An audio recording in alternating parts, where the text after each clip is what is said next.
Up. Well, thank you so much, Robert, for your story and spending time with us today. Appreciate it. My question was a little bit similar to Paul's, so I'm going to switch it up. Mhm. And the days that are really hard, the things that just are the overwhelming kind of suck moments, right? How in that moment do you embrace it, acknowledge it in a way that like propels you to overcome it? Because I think a lot of times we hear these stories, and even in our own lives or whatever, like, I came from this, but sometimes we get stuck in those, negative headspaces. Mhm. What allows you, I guess, to like acknowledge that, embrace it Mhm. so you can move forward?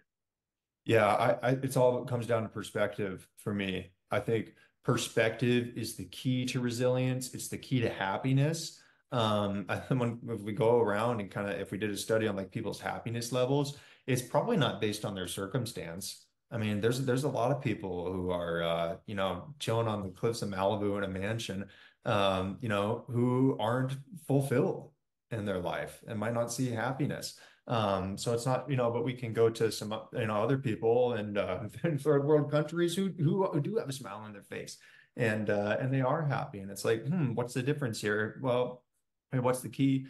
It's certainly not their circumstance. I think it has to do with their perspective. And so that's certainly helped me throughout my journey. I mean, just to give a sense to some of the struggles that I really had to go through in the beginning, when I had pneumonia. I couldn't cough on my own. I mean, my diaphragm was mostly paralyzed. So if something got stuck in my windpipe, there was nothing I could do but just choke on it and try to get the words help out so someone could press down on my diaphragm and move this phlegm out of my windpipe.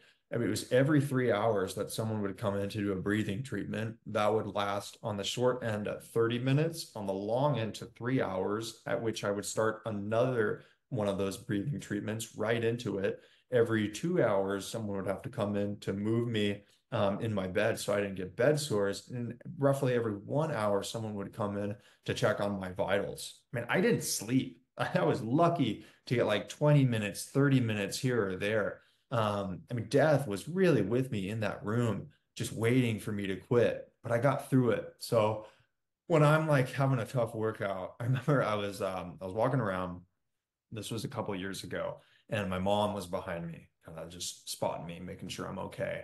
And I was just complaining. I'm like, this is so hard. I've put in all this work, and just to like have a bad day. And I just like stopped in my tracks, and I like paused. I was like, old Robert Paylor would have just slapped me across the face if he could right now. Like, I'm complaining about walking. This is crazy. So that's me like being able to access perspective through my own experiences. But I've had the opportunity to meet so many people overcoming just immense adversity. You talk about a person like Talon. Like I think we all know people who really go through the thick of it.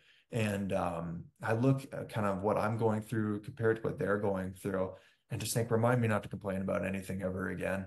I mean, because I know they would give anything to be in my situation. There are millions of people in this world who would rather be in our situation than their own.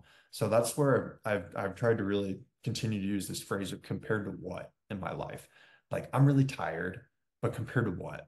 Or there's a lot that I'm going through right now, but compared to what? Now, that statement is not meant to dismiss our challenges. Like we have to use this tool carefully, because our challenges are very real and they cannot be simply ignored.